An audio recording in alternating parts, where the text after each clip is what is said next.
Welcome to LOA Today. I'm Walt Jason. With me today is life coach and LOA teacher Joel Elston. This is your daily dose of happy. We are so happy you decided to join us today. So Joel, Jen has us on another one of these topics that are a little bit outside of where we normally go, which is fine. I mean, I'm happy with that. But it's a little bit, I mean, the basic topic she came up with today is the universe and vibration. Are you in alignment with the vibration of the universe? And all I could think of as I was, preparing for, okay, how are we going to start this conversation? Because we always need some way to start it, is something that I can't talk about. We were just talking about something that I can't talk about. But I'm thinking, if we talked about that, that would actually get us into that conversation, but we can't go there. So we have to figure out a way to get into this conversation without getting ourselves into trouble, because we'll get in trouble with the other one. Yeah. That one. I mean, even I see that. So. Yeah. And usually I don't care, but that was a little much for us. So that would be way over the top. So we've got to figure out a way that we can talk about this topic of vibration and being in alignment with it, and it's not all that far outside of what. No, I mean, law of attraction, as we talk about almost every week, is vibrational. There's a vibrational connection. What you want, you tuned into, and the matching vibrations attracts it. That's 101. That's the Bob Proctor basic great stuff. It's all vibrational. It goes way back to Earl Nightingale talked about that. It's so we have that energy vibration where learning to deal with that. How do you tune into the right energy vibration is close to what I think we're sort of getting at. That's right. Exactly. Yeah. And also recognizing that it exists, that there is a vibration that's real. This isn't theoretical. Yes. This isn't something that, is just some sort of an airy fairy thing. This is real. This is real vibration.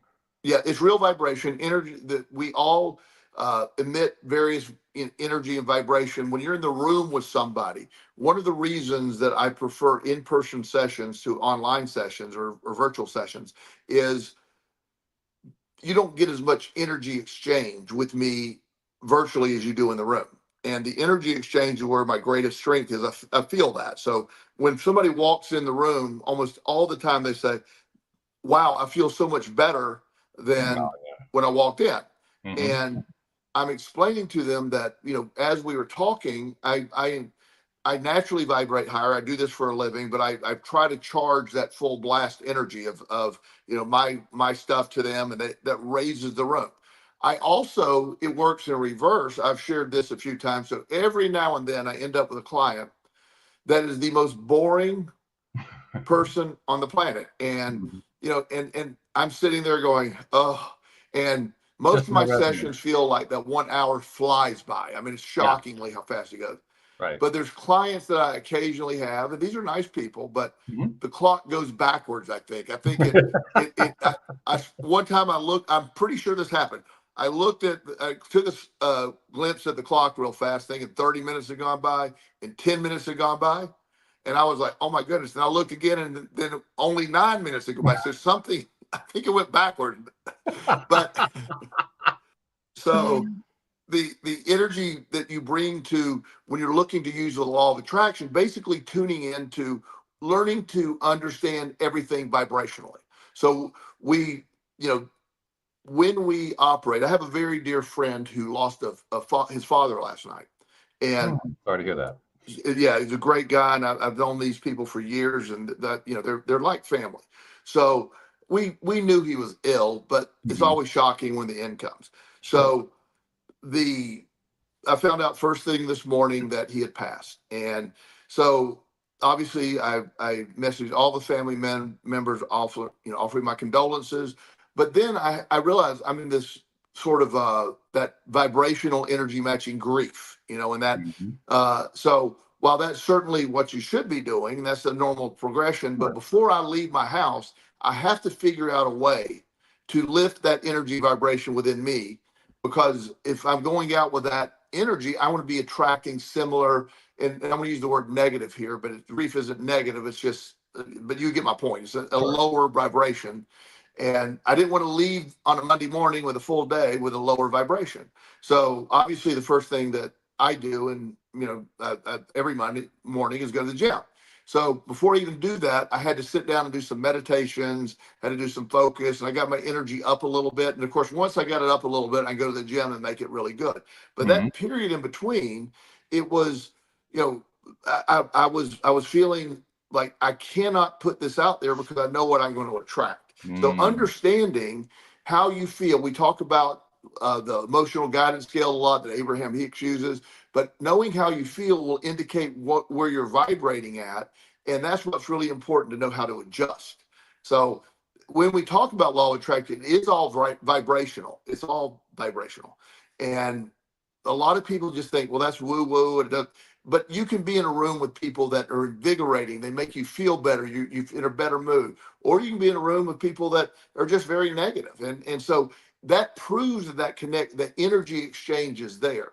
So when you're in tune with the what you're after, being in tune with financial abundance is an understanding. You can't tune into financial abundance with a financial lack vibration. By the way, there are a couple of other things I want to add to what you're saying because I love what you're saying. Um, One thing that I wanted to add is if you're in a negative vibrational space and you're in the room with somebody else who's in the same negative vibrational space, you feel closer to them Yes. just Yes. because of the similarity of the vibration. Well, misery loves company is a Yeah. saying that sort of supports that. And you, on the opposite side of that, you get two high vibrational people in a room, they'll find each other, Oh, and yeah. the convergence of the vibrations in either direction amplify them. Even though two positive people will amplify their energy, and two negative people will amplify their energy downward. So it's you can almost see it when you walk into a room. You can see the people. You can almost a lot of it is so sub-perceptual that you can't visually see it a lot of times. Sometimes the facial expressions give it away or whatever. But there's a lot of body language. There's a lot of ways somebody's holding themselves, the eye contact they're making.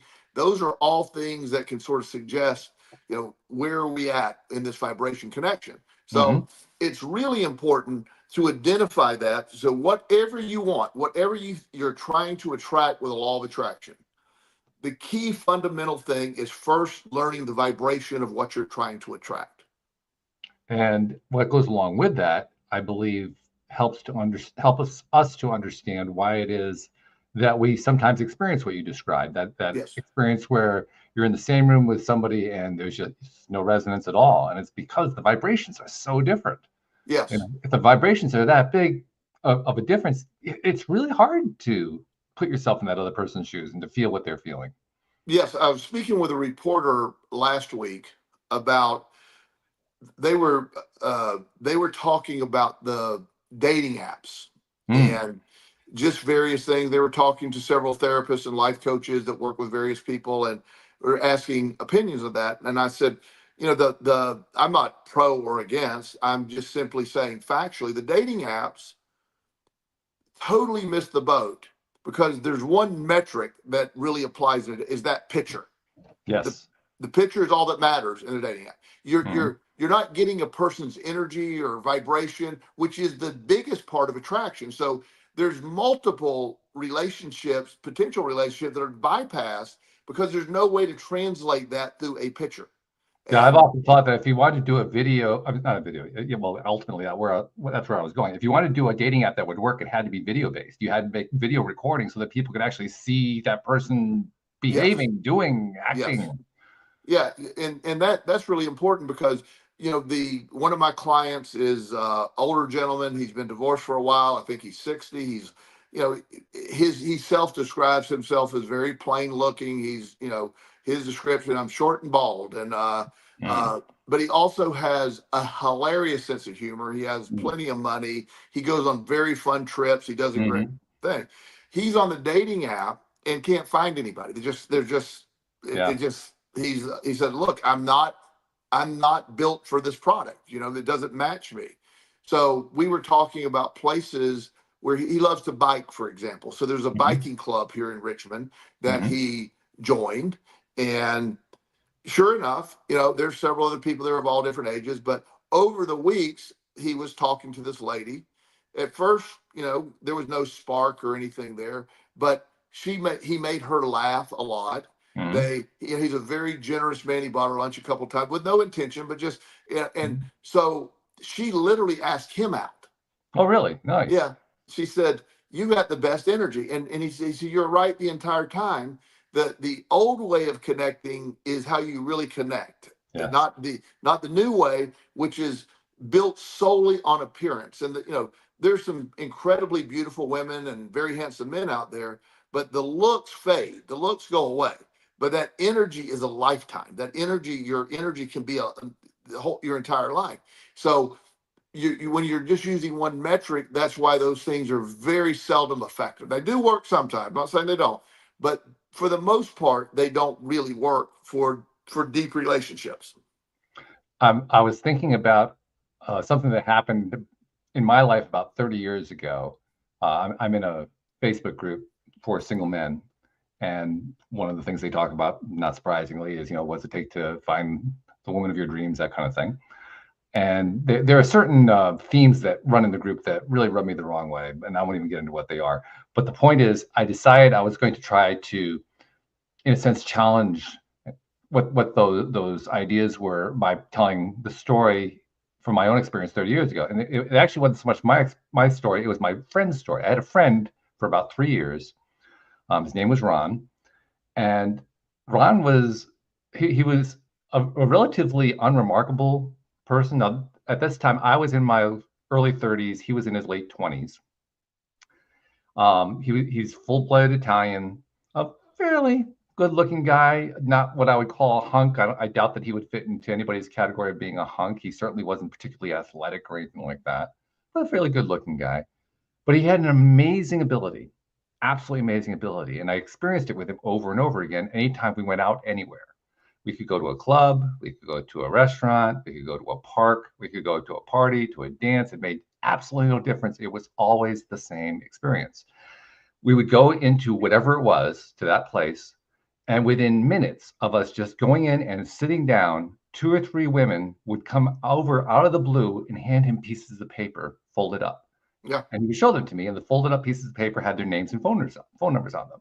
Now, he didn't interact with any of them. He would sometimes do eye contact with some of them, but a lot of them would come over with no eye contact at all. He didn't do anything. He didn't do any flirting. He didn't do anything at all. They would just come over and hand him phone numbers and names. Right. And I was amazed, like, how on earth do you do that? And he couldn't even really tell me. I mean, he tried to explain it, but he didn't really know either. He just knew that was his normal experience. And that's the way it works in life. That's the way relationships work, right? Well, there was one thing that I realized later on was very consistent about him. He had a vibration that was palpable. Yeah. I mean, you felt it. Male, female, I didn't care. I mean, I wasn't attracted to him, but boy, oh boy, did I feel it. Now, everybody has a vibration. Every human being I've ever met has a vibration. Yes. And most of them are quite different from each other. They're all quite unique. This guy's was of a kind unlike any I had ever experienced before. And I'm certain that vibration is the reason why these women were coming over. Women who knew nothing about him. They knew nothing about this guy. You nailed it, because you said he didn't do anything. He didn't intentionally do anything, but he had a belief in himself. He believed that Yeah. existed. Oh, yeah. And so when he walked in, he broadcast that to the room, the entire That's right. room. And when you've heard me make the statement before, I want to influence the energy in the room. When I walk into a room, my goal is to influence the energy in the room. That I walk in with that tangible goal. If I influence the energy, I then control the room, and that's how that works. And he does that. He didn't have a name for it. He believed it. He tried to explain it, but he instinctively knew it, but he didn't know he was literally broadcasting the frequency of all of that. That's right. And people walk in and they turn. It's just that he didn't announce himself. He didn't do anything. It wasn't he wasn't a super great looking guy, but a good looking guy. And by the way, to our younger viewers, the term hunk was used way back in the 1980s. Walt doesn't understand hot or whatever you guys use now, but just letting you know, I'm sort of deciphering 1980s language for you. So, but within that, you see you can see that process, and then that translates. That's why dating apps don't work. That's why those things don't work as well, because there is. But you can also learn. And this guy, you said his name was Ron. Ron, yeah. Mm-hmm. Yeah, Ron seemed to be pretty good at it. But you can develop that, whether Ron worked of it or just happened naturally. You can develop that by feeling a certain way, projecting your energy. It's a lot of thought, but you can attract people or influence the room when you practice that and you exchange that energy. You're trying to you try to bring that in. And he had, you described it fairly well. He had a tremendously high level of self-confidence. Yes. Tremendously high level. Yes. To the point where it wasn't even open to question. Yeah. And he literally walked into the room, not arrogantly. There was nothing arrogant about it, no bragging or whatever, but he literally believed he was the most attractive man in the room. Absolutely. And that translates. And that applies to all areas of life. We're talking about a lot of attraction with people and stuff, but that applies to, whether you're applying for a job or whether you're interviewing somebody, a sales technique. There's, I've walked in to give a talk to a group and been offered jobs probably 20 times. Well, you want to run our place? You want to come in as whatever? And I'm like, no, but it's just, there's an energy to that. There's an energy that, like, wow, you really understand all of this. We would love for you to. I do a lot of consulting with that concept of, when I do big company consultings, people with sales and stuff, I focus on those things. What you're, number one, knowing the currency of the other person. And then once you know the currency of learning to tune into the frequency of that currency, and you're going to sell all the time. Mm-hmm. That's right. Yeah. So there are a couple things more that I want to drill down on here that I think are important. One of them is going to be a little bit controversial for some people. So just kind of throwing out a little bit of a warning here. And maybe I'll just go there first to get that out of the way. Whenever I think of the word vibration, I think about the fact that literally everything in the universe vibrates. In fact, we haven't found anything that doesn't vibrate. That's probably the easiest way to say it. And the controversial part is I'm going to suggest that everything that vibrates is alive. And that's not going to fit everybody's belief system. And no, that's fine. I understand that. I think that everything that vibrates is alive, which means I think everything in the universe is alive. But to take that a step further, one of the reasons why I think that everything is alive that vibrates is that I asked a very simple question. Where does the vibration come from? What causes something to vibrate? And I honestly believe that consciousness is what does it. I agree. Conscious awareness does it. That's where vibration comes from. That's why everything is conscious, everything is alive, everything is part of life. Well, if that's the case, then literally every time that we are choosing to focus on our vibration, we are literally focusing on our lives. Yeah, completely. Yeah. Completely, totally focused on our lives. And we're doing so in a very pure way. We're not kind of tying it into, well, it's got to be this particular result or that particular result. It's just, this is me. This is my essential vibrational me. Yes. And when we focus on that, that's how you build that kind of confidence. It is. But what you're, one of the prerequisite to what you're saying, by the way, I agree with, in theory, of everything you're saying. So you're as crazy as I am. That's good. I love you for that. That's fabulous. Yeah. I mean, we are mostly in alignment most of the time. You're very seldom wrong, Walt. You're very seldom wrong. But the idea. I thought I was wrong, but I was wrong. But that's another topic. Yeah. I mean, I get it. So, but before that, before you could really, as you're saying, everything is there. But learning the process, we're given this mechanism you just described with no instructions. Yes. Mm. So when you're around people, your early programming, when you're around people that are unintentionally negative around you, they're doubting, they're people that the world is against them, or we've always been poor, or whatever these narratives are, or my race is somehow this, or whatever your thing is, your economic background, your religion is a negative. If you're giving credence to that, that's built into your vibration. Yes.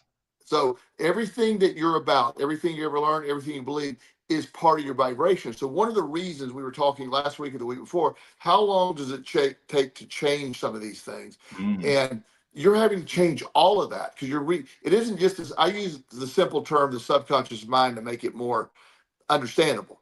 But when you have to change everything, which then changes your vibration. So it's just it's something that when you have been vibrating at a certain level for a long time, it's hard to we believe it's hard to instantly switch. Yes.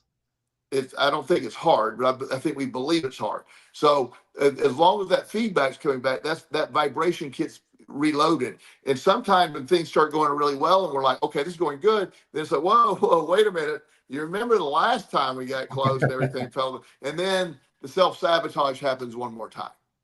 I actually consider that tendency, that we'll call it limiting belief tendency that you were just describing. I consider that tendency to be proof positive, the best proof that we have of just how freaking powerful we are. Absolutely. Completely agree. I mean, the fact that we can hold ourselves especially when it's a negative space, we're really good at holding ourselves in a vibrational space that we don't like, to the point where we convince ourselves we can't get out of it. Yes. My God, how much more powerful do you expect to be? There's one of my favorite memes on the internet is that shows this horse or a donkey, I don't remember, tied to a plastic chair. And it's a horse. I remember now. I'm visualizing it. All the horse would have to do is just walk. And the chair, it's a plastic chair, like a little plastic pool chair. It would be nothing for the horse to walk with, but the belief that it is tied to that chair keeps that horse from moving. And because he was tied to the pole, he was tied to this. I've used the flea example in several areas, but if you have a bunch of fleas in a jar, and you put a bunch of fleas in the jar, they'll be jumping out of the jar. They'll go really high, and eventually all the fleas will get out. If you put the fleas in the jar, you tighten the lid.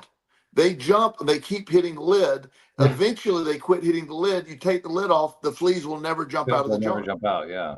They now believe, and that's they were talking about fleas. So that shows how microscopic this gets, and the fleas now have their own limiting belief, which is astonishing because, first of all, it validates the craziness that you and I engage in, which says that fleas are alive and they're conscious.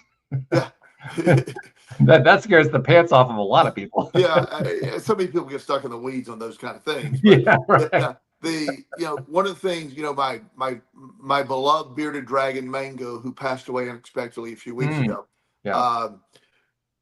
Mango's a reptile, and when she was alive, Mango believed she was the most spoiled creature on the planet. And if Mango wanted to be picked up, she just stood by you, looked up, and it was automatically assumed you picked. So one day a friend of mine was over, and he wasn't a big bearded dragon fan. So Mango walked over to him, and he's looking at it, and Mango's like, well, what? You like started bobbing her head like this is your point where your job is to pick me up. It just Mango was frustrated because it didn't work that time, Yeah. Yeah. And this is a reptile, and people that's ever owned a reptile, they don't think they have emotions or personality. My goodness, they really do. And so Mango walked over to me where she knew she would instantly be picked up and caressed, and almost looked at him like, this is how you're supposed to do it. So, pay attention. You're going to get your first lesson on how to handle a reptile. Yeah. And so it's like, when we took Mango to the doctor, Mango's never been made to, if Mango wanted to walk somewhere, so Mango was flabbergasted when the doctor wouldn't let her move while she was taking her temperature. It's like, what are you doing? Looking to me like this woman doesn't know the rules, So, you even on the lower levels, you expect certain things, and when they appear over and over, where we get stuck as human beings, and life to me is fascinating. It's fun, and for the most part, I live every day just sort of in fascination of everything. I really do. People make me laugh. As you know, I have the most bizarre world surrounding me at all times, and I just find it fascinating. I find it fascinating, the world that you have around you too. I mean, it's not necessarily what I want to live, but I like watching it. It's like, it's hilarious. Where's the whole world going to go next? Yeah, you never know what's happening there. But there's people that will say, I hear this all the time. Why do you still work? Why do you do all this? Why do you still do all this? I love it. It's what I do. I have a definition of me. So I, I, I believe if I did two things, and I'm not being a negative predictor here, because this isn't going to happen. If I were to stop working and stop working out, I don't think I have long to live. I don't think that's a big stretch, actually. Yeah. However, I'm not planning on stopping, and I think I have an incredibly long time to live. I think so too. So because that's the path that's my current programming. So the energy vibration is somewhere in the original topic. Did I hear the word intuition? Mm-hmm. So there's an intuition. So the intuition is a bedfellow that can be used properly. A lot of people think they have really good intuition, and there's a lot of people that think the intuition is always betraying them. Mm-hmm. And once again, they're both right. Yeah.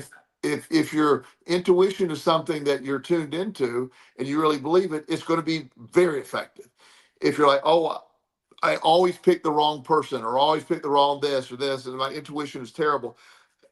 It is. It's all built in that same thing. The biggest factor in anything that we do as human beings is our belief system. When we believe it, it is what is the reality of it all. And that's what people have a hard time when I use I post in usually this directly. I do this often, or some form of this, but your perspective dictates your reality. Yes. I post that at least once a week in some form or fashion. Right. And I believe that. And there are people that really want to push back on that. Mm. They want to say, no, my reality is not based on my perspective. My reality has been dictated to me. Yeah. Your reality has been dictated to you, and you believe it and you accept it. So as long as you're and they get very frustrated because it's almost like they want to defend their negative reality. Yeah. Well, they do. Yeah. It's not that almost. They really do want to. Yeah. And you see this all the time. And, I hear this in some form or fashion from somebody, random people like, I think I mentioned this last week. What you're doing is you're blaming the victim. You're not, you can't just get over trauma. You can't. And I by the way, I'm a big believer in treating your trauma, dealing with your trauma. Yeah. And I'm also a big believer in moving on from your trauma. A lot of traditional therapy today is not moving on from trauma. This is true. Yeah. I remember the first time that I heard that phrase, you're blaming the victim, because it really caught me up short. Very first time. I never heard it before. So that's why it caught me up short. And I started thinking about, okay, so what does that phrase mean? What are they actually conveying to me? And very quickly, I realized that it was a trap. Yes. It was a trap within itself. It was a trap that was designed in such a way to effectively make you feel guilty no matter what. Yes. It was the have you stopped beating your wife syndrome. Yes. Yeah. Yeah. Well, you're doing that like I left the law of attraction groups on Facebook a long time ago because they drive me crazy. As I mentioned, but one of the dialogues that I early on participated in was this lady that was, she was asking about the law of attraction. She said, I can't get rid of my trauma. I've been in therapy for 10 years, but my trauma still keeps me stuck, and I'm debilitated by that. And somebody pointed out, it's your belief in your trauma that is crazy. And she went crazy on us all, and she was like, well, you can't move on until the trauma is dealt with. And so I asked the question, I said, well, what point is moving on then? When do you know it's dealt with? And she goes, well, I guess you'll just figure that out when it's dealt with. I said, or what if it's dealt with today and you moved on? What would happen? It's just, and I said, so I don't want to harm anybody, and I'm not going to try to attack people's belief system, but the old Stoic concept, you're as harmed as you believe yourself to be harmed. Yeah. If you believe it, then yeah, it is, and it's going to perpetuate that forever. Or you can say, hey, we're here for, we dealt with this. Let's move on. There needs to be a period behind the trauma instead of the belief that we just keep doing this over and over and over. And that's a lot of people get stuck there. Now, I'm not going to argue with them, and they can do I'm a big believer in let them do what they want to do. But when you want to argue back that, this person that molested you, when you were 3 is horrible. They've been dead for 25 years. Mm-hmm. It's horrible. I really hope you can deal with it and process all that. Are you going to do this? But are you going to be in this till you die? One of the things that really surprises me, I don't know why it continues to surprise me, but it does, is I'm amazed by how many people who I see, particularly on the social media, who post stuff that largely demonstrates they really understand law of attraction, they largely understand vibration, they largely understand all of this, but they still have that victimhood side. Yes.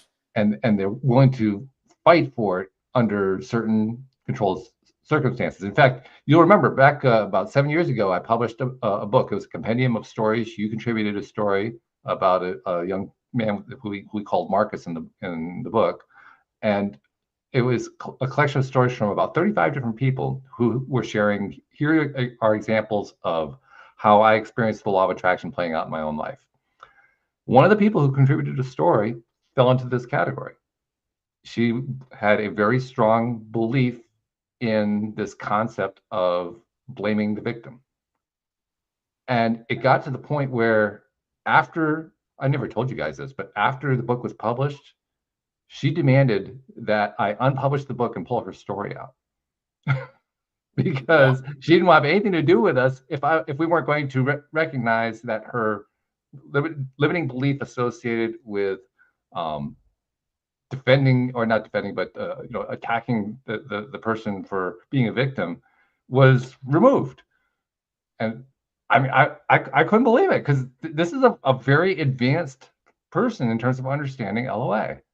Wow. So even to this day, I kind of like scratch my head and say, wow, it really shows just how powerful our belief systems are. We can create mind spaces in ways that I would have thought were impossible, and yet we can actually not only create them, we can live in them. Absolutely. And we can stay with them. You have that, and that, that's when you get into the concept of blame. One of the that we've done an entire podcast on that, on that one topic. And the blame is vibrational. When you're seeking blame, it doesn't matter if you identify the source of the problem to evaluate it. But when you're like, okay, well, this happened and this person happened, and I had a lot of stuff happen. I had a lot of craziness in my childhood. I had a lot of stuff and I could fall into either camp. I could have the excuse that I have ADHD. I was born in just severe mental illness and addiction. I was traumatized by in my childhood, seeing all the stuff going on around me. I developed a gambling addiction. I ended up in jail. I could play that narrative as I'm just hopeless and moved on. I'm stuck. That's a narrative I could play. And you had lots of opportunity to play that narrative too. Yeah, and all that stuff that I just said is true. But I rewrote the script. I rewrote it to, I was born into chaos to learn to deal with chaos. I was bred to do my job. I went to jail as the greatest lesson that I ever learned. It turned me around. When I got out of jail, I always say I'm not the richest man on the planet, but I don't think many people have made a bigger comeback than me. And, and I don't say that with arrogance, but it's true. I just chose a path where I could have gone either way. And not shockingly, I was being sarcastic, but my anxiety and depression, when my life got better and I quit worrying about all this stuff and lived today forward, that's all gone. That last point too is one I want to bring out again. It ties back to my friend Ron, who I told the story about earlier. He had such a continuous experience of success in terms of having women just come up and give him names and phone numbers, that he had no doubt it was going to continue. Absolutely zero doubt, even though it was nowhere near the experience of 99.9% of the male population. Right. I mean, that shows, first of all, how powerful belief is, but it also shows how powerful repetition of the same experience is. Well, yes, and when you realize to change your perspective and experience, you don't really change the experience, you change your perspective of the experience is what I'm trying to, it's reframing is a tool that's very effective in mental health, in my opinion, in a lot of ways. But Sure. reframe everything. There's one guy at the gym. I see these same people in the gym most of the time. And it's always fun banter, and we tell jokes. And so this one guy comes in, and he is, he's like always like, well, how you doing? Well, my knee hurts, or what? There's always something.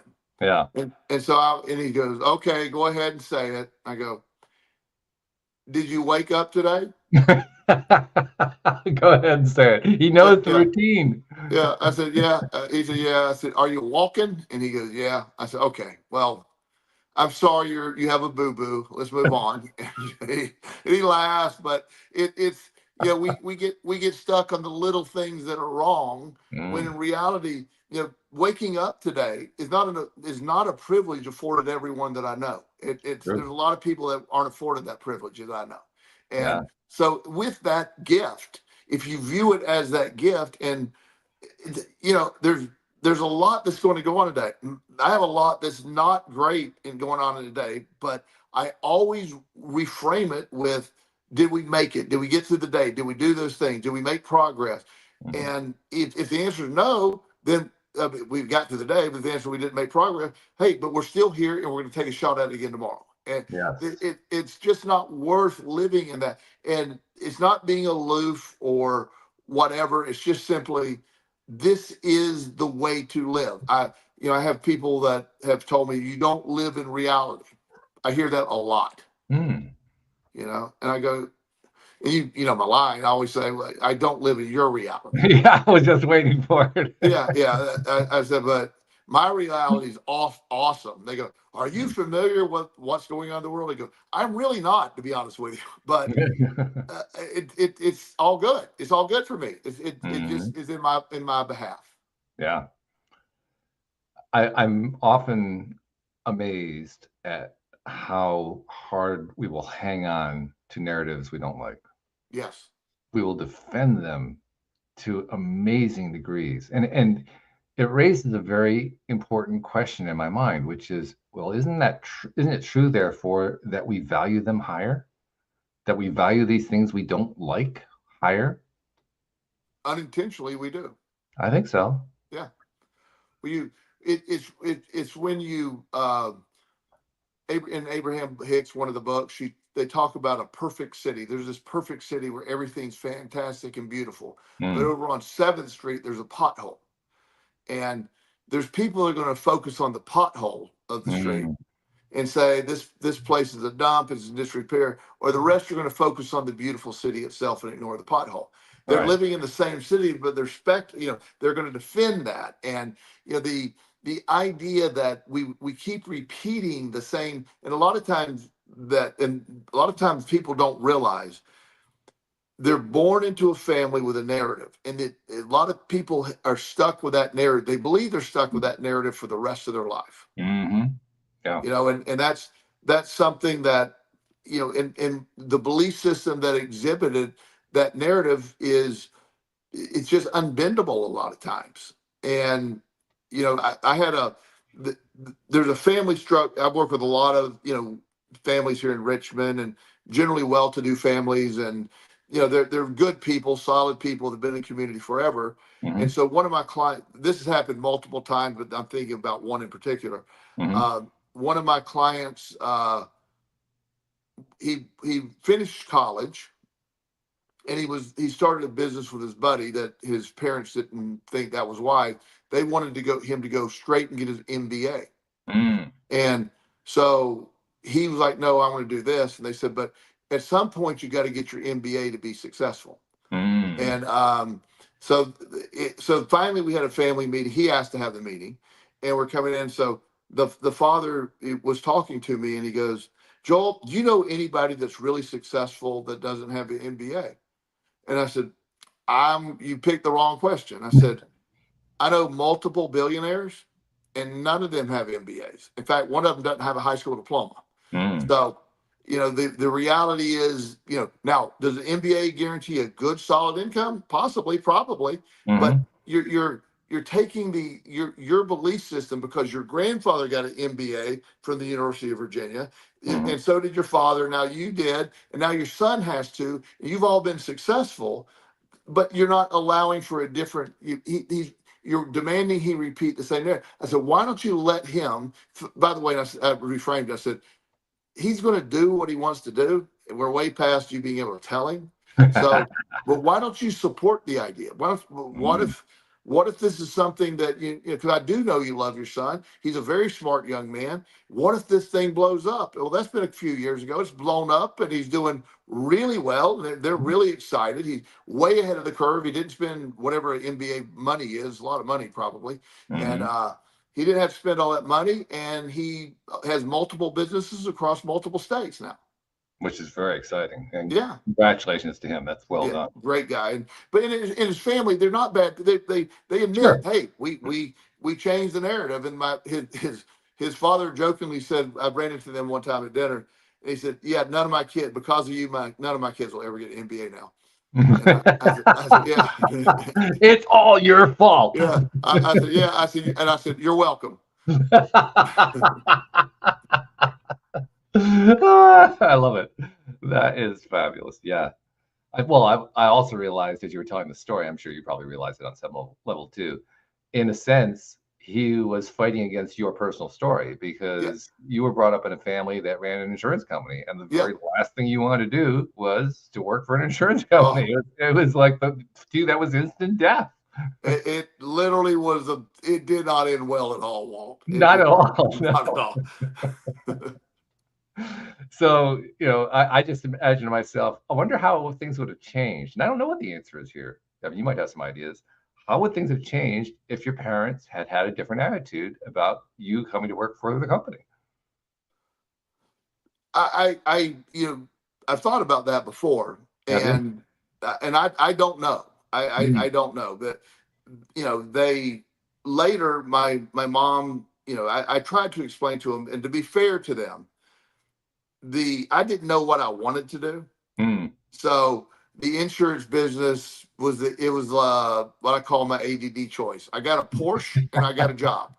Right. So, and I didn't realize how obnoxious that job would be for my ADHD. And my dad loved the business. So I don't know what it would have been. I'm almost glad that I didn't have, I am glad, because the path, while certainly unusual and very times very scary. At least, yeah. Yeah, I don't think I would have ever found this level that I have found now. Yeah, that's a key point, and it's one we brought up many times. We go through these shit show situations in our life, and they end up being the best thing that ever happened.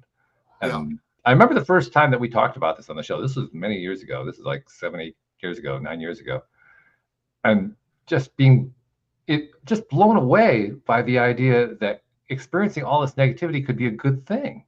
Yeah. But it is. Well, and part of that was, what helped as I reframed this, and I forget which one of the law of attraction guys was saying this, but it was when you go to the carnival fair, you want to ride the roller coaster. It's the fun. It's the excitement is. The merry-go-round's for little kids. There's no excitement, very predictable. So, if you view your life as this is the journey, it really, you can't really do it wrong. You just got to go. And I did my best to do it wrong. I mean, you can't do it much more wrong than I did. But it couldn't end up any more right. Yeah. If that makes any sense. There's no way I would trade it, and it sounds so crazy, and people think I just say that because that's what I'm supposed to say.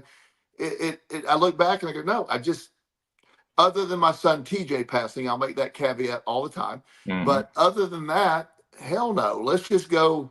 I'm glad I went through it. I'm so much stronger. I have different opinions. I don't have this. I was born into a very nice, good community, solid people, real Southern Baptist. I don't qualify as Southern Baptist anymore, as we were talking before the show. But nonetheless, it is this. it really made me, it forced me out of that comfort zone. It forced me out of that enclave. There's people that are still in that town that never left. They're very happy. They've never seen another side of it. They think, that's fine. If that's their version of happiness, but I got to experience so much. I have so much experience in life. I I am so confident in me as a human being right now. After all I went through, I survived the unsurvivable, and here I am. Yeah. So there's no longer a fear of not making it. There's not a fear of financial problem, or a fear of health.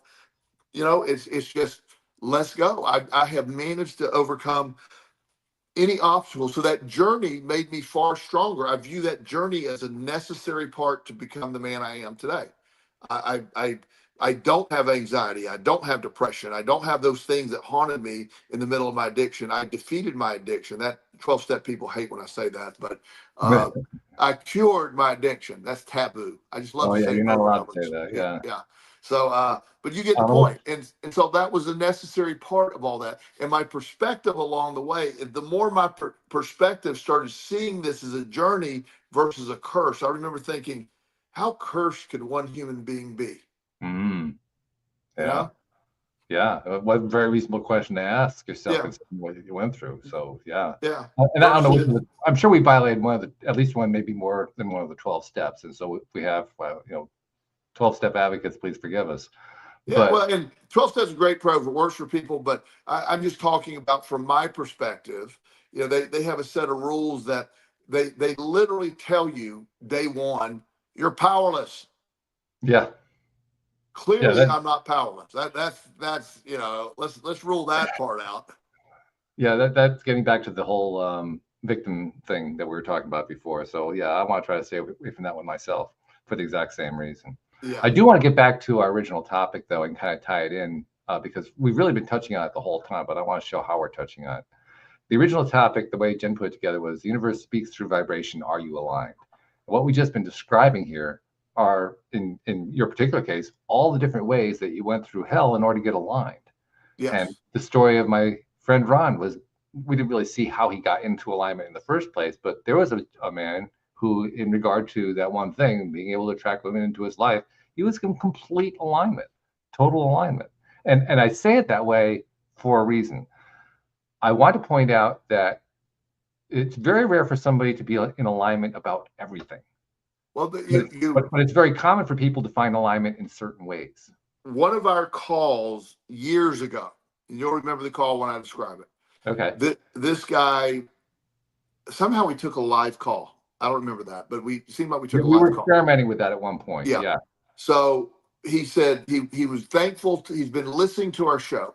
He was very thankful that he learned to take, because his health and financial well-being had greatly improved. He was really impressed with that.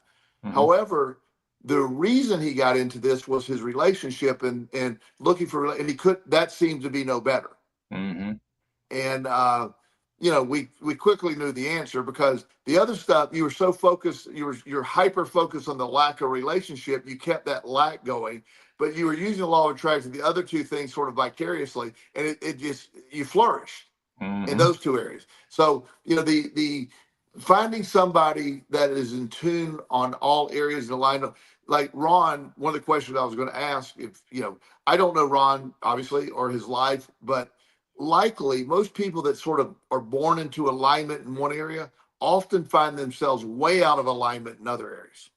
Yes, in his particular case, from what I knew about him then, and I did actually do a little search to see if I could find him. I haven't contacted him, and I don't intend to contact him, but I wanted to find out, could I find him? And he's pretty much doing the same thing he was doing years ago. I did find him, and he's been very successful. So financially, he's done well. He obviously has this thing going on. As far as I can tell, his health has been good. But there's an interesting little thing that was true then and is true now for him where relationships are concerned. He was very good. Excellent, better than anybody else that I ever met at attracting women. He was terrible at maintaining relationships. That was going to be my next question. Yes, I have another version of Ron, and I'm not going to mention his name because it'll identify him to many people Sure. that I know. But this guy was part of my friend group, and From the description of most of my female friends, he was the least attractive of all of us. But Okay. we couldn't walk into a concert, a bar, anywhere without him having some girl making out with him. I won't get into more details than that, but he was, just he just was a magnet. We don't know. Right. He had a great sense of humor. He was funny. He also has been, I'm aware of 3 or 4 divorces. He was great at attracting, but he was not good at keeping them. Yeah. Well, my friend Rhyme actually, this was actually one of the first clues I got about what was really happening with his psyche and with his thought process. Because I only knew him for about 2-3 years. I'm not sure exactly how long, but it was about 2 to 3 years. And I didn't feel like I knew him well. He was one of those people who kept his inner stuff completely private. He would never share anything. I was able to kind of over time discern little bits and pieces and kind of piece a certain psychological framework together. But I never got confirmation directly from him because he wouldn't talk about any of that stuff. So there was that part of it. But the other part of it was because of that, he never really was close to anybody. And he surprised me one day toward the end of our relationship. He surprised me by telling me that he was going to get married. And that was like the last thing I would have expected from him. I said, "Oh, well, congratulations." He said, "Would you be my best man?" I didn't feel like I was even close to the guy. Well, but it showed that he was so used to dealing with people where he wasn't close to anybody that from his perspective, I was the closest friend he had. Well, and I can relate to that a lot of ways because I see a lot of that, with people where they're really good in one area, like because of what I do for a living, and I'm talking constantly. I'm always out there. I do public speaking. I do anything like that. I'm always out there. But in reality, I have very few people that I'm really close to, and because I described it as having hundreds and hundreds of friends. Right. And probably 1 or 2 really close ones. It's just I'm no means complaining. The ones I have are fantastic friends, trust them completely. But it's there's an assumption that Joel, thousands of people, and I do, but out of all those thousands, there's just a couple that are there, and you'll see that again. You'll see that a lot. It's almost like the balance of somebody who pisses me off is Tom Brady. Really? Interesting. Yeah. He's mega rich, famously talented, has the hottest wife, got another hot girlfriend. He's really attractive. Everything he touches turns to gold. It's like, we need a flaw here, Tom. Anything, can you give us can you give us something, Tom? And by the way, I'm joking, and I admire the man. He believes his belief in himself is what made him famously wealthy and probably the greatest quarterback of all time. So, with that being said, it's like there's no flaws here. There's just, it's like Tom got all the deal. Tom got every bit of it, I hear what you're saying. Yeah. Well, let me finish my story because I actually was going to go somewhere with where I was going. So, he asked me to be best man. I said, "Oh, well, okay, yeah." I mean, I was kind of surprised that he would pick me. And I realized later he wasn't really close to anybody, so it kind of made some sense. So they had the wedding. The wedding was the first time I met his bride. I'd never met her before that, and it was evident to me from the moment I walked into the place that the wedding was for show. There was not any real depth going on here, and I said, "Oh, well, this isn't going to last real long."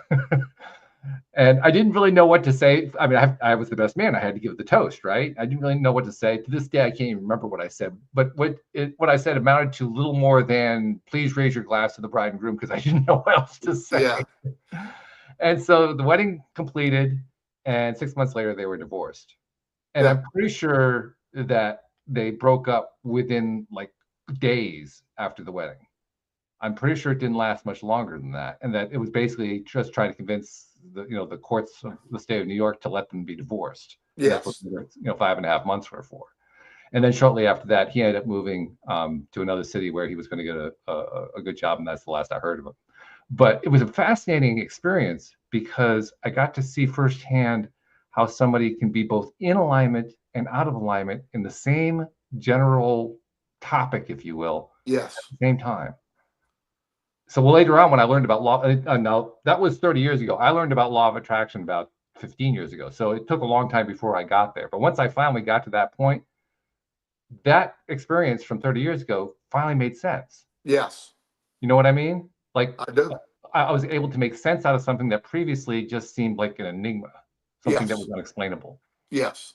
And it all had to do with alignment.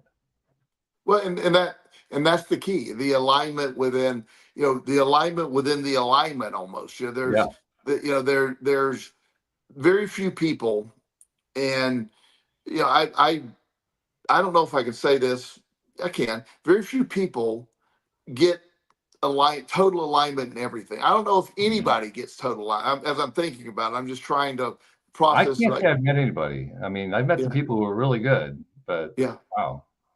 Yeah, and so I totally get that. So it's a more difficult task than you realize. A lot of I work with some young men with Asperger's that are considered savants. They're Mm, brilliant in one area.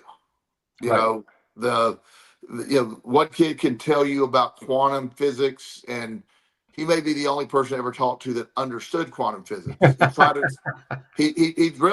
explain it to me, and he goes, Joel, it's so simple. And I'm going, I'm serious. I don't understand it. I don't. He's like, Mm. Joel, you're so smart. And I'm like, I don't want to. But he's that. But yet the most fundamental things, like he has run out of gas, literally run out of gas probably 30 times. He's only Wow. 17. Okay. Runs out of gas all the time. He goes, his dad's so frustrated. They just bought him an electric car, and they plugged it in. They plug it in for him because they're tired of running and filling up with gas. It just, but yet he can discuss. I mean, he gives talks on this stuff to some big name people. He's spoken Mm, to I forget the name of the scientific whatever that big company is. I mean, as a kid, he's so knowledgeable on physics and quantum physics and the crime. He has his own theory of the combining physics and quantum physics, how that works. I don't know what he's talking about. I don't. And I think this is also pointing to something that is a great way to conclude our topic about alignment and being in vibrational alignment. It's that if you're not in alignment on everything, it's okay. Well, that see, It's not that big of a deal. I know, and that's how I live. My law of attraction has advanced to it's just on cruise control. I don't Mm. want to know how it works. I don't care what happens. I just am shocked that it keeps working. I'm like, well, that's fantastic, and there's very little effort in anything outside of my job. You know what I mean? It's Mm. the stuff fills the blanks. It takes care of itself. Right.